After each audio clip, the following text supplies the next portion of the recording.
এই দুনিয়ার মুসিবত, এই দুনিয়ার বিপদ কোনো বিপদ নয়। চক্ষু দুটো বন্ধ হওয়ার সাথে সাথে সব মুসিবত বিপদ শেষ। এত টাকার দরকার, এত সম্মানের দরকার, গাড়ি দরকার, বাড়ি দরকার, সম্পদ দরকার, বলেন তো চোখ বন্ধ হয়ে গেলে আর কিছুর দরকার হবে নাকি?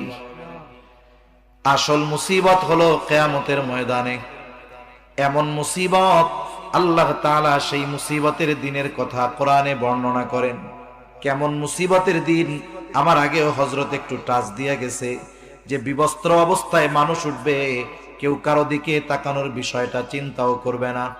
এই দুনিয়ায় যেই মানুষগুলো আমার আপনার আপন, মা বাবা, সন্তান সন্ততি, বন্ধু, যা বলেন না কেন, কিয়ামতের দিন কেউ আমার আপনার সামনে আসতে চাইবে না।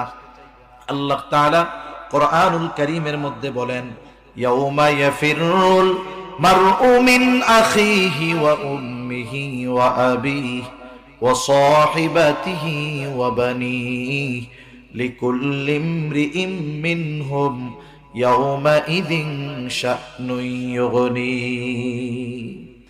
আল্লাহ তাআলা বলেন, কিয়ামতের দিন ভাই ভাইয়ের থেকে পলায়ন করবে। ওয়া উম্মিহি ওয়া আবিহি, পিতামাতার থেকে পলায়ন করবে। ওয়া সাহিবাতিহি ওয়া বানিহি, স্ত্রী সন্তানদের থেকে পলায়ন করবে। সেই দিন প্রত্যেকটা মানুষ নিজের চিন্তায় বিভোর থাকবে, চিন্তিত থাকবে। আমার আপনার নবীজিও ওই দিন চিন্তিত থাকবেন, তবে সবাই নিজের জন্য চিন্তিত থাকবে, আর আমার আপনার নবী তার উম্মতের জন্য চিন্তিত থাকবে। লাকাদ মান্নাল্লাহু আলাল মুমিনিনা ইয বা'আসা ফীহিম রাসূলাম মিন আনফুসিহিম। আল্লাহ তাআলা বলেন, মুমিনদের উপর আল্লাহ তাআলার বিশেষ অনুগ্রহ।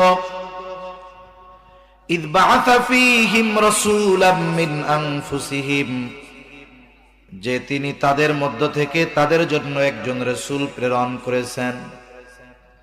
তাহলে মুমিনদের মধ্য থেকে মুমিনদের জন্য একজন রাসূল প্রেরণ করেছেন, এটা মুমিনদের জন্য বিশেষ এক অনুগ্রহ।